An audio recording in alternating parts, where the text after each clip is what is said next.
atrofidan xonadon so'ragan akalar sizlarga ideal variantli xonadonimizni ham topib qo'yganman. Shahardan kelishimizda iftixor mahallada bu yog'imizda Naberejniy Qibrayanskiy sentrga chiqib ketishimizda. Mana shu joyimizni sotuvga chiqyapti. 507 sotuvdan iborat. Bu yoq tarafimizda 1.2 sotuvli joyimiz bor. Sizlarga 1.2 ligini ko'rsatib beraman. O'zingizlar ko'rib bitta baho berib qo'yasizlar. Bu yoqqa kelib yozib o'tiradigan joylarni qilib qo'ysanglar, ikkalamiz xonadonimiz bo'ladi.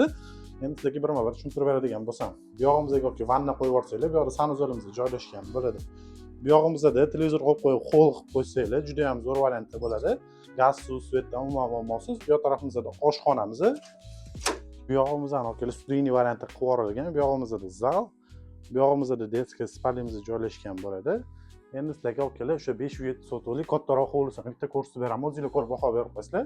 Bu yog'imizdan chiqqanimiz ozgina kichkina hovlisi bor, eshigimiz yopiq bo'lganligi uchun ko'rsatib o'tiraman. Sizlarga bu yoq taraflardan tushuntirib beradigan bo'lsam okalar, kelamiz bu yog'imizdan garaj sifatida foydalansanglar, sizlarga orqa hovli variantidan tushuntirib beraman. Kelamiz okalar, bu yoq tarafimizda orqa hovlimiz joylashgan bo'ladi.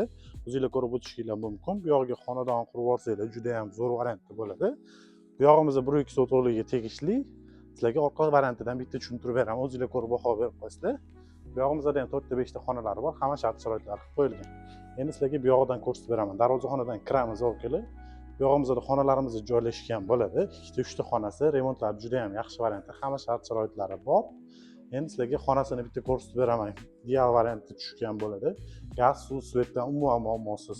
Yonginasida spalnimiz joylashgan bo'ladi. Spalnimizning ham razmerlari ham juda ham katta. Shu ko'rib o'tgan xonadonimiz anokelar sizlarga 1.2 sotuvligini 35 ming dollarga, 507 sotov umumiysini 120 ming dollarga berib yuboramiz. Pastda egalar nomerini qoldiraman. O'zingizlar bog'lanib batafsil ma'lumot olsanglar bo'ladi.